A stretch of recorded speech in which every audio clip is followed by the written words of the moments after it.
Super 6 లేదు, super 7 లేదు.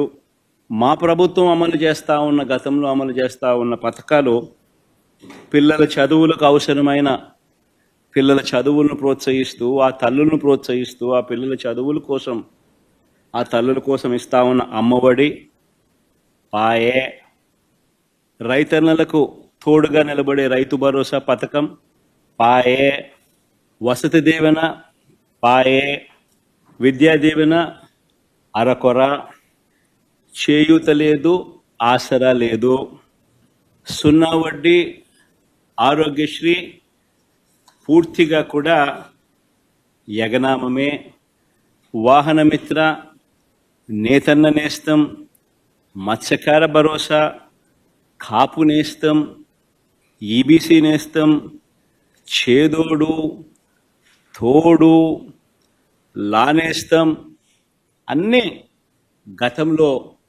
ఉన్న పథకాలన్నీ కూడా పాయే. పిల్లలకు ట్యాబులు ఇచ్చే కార్యక్రమం కూడా పాయే.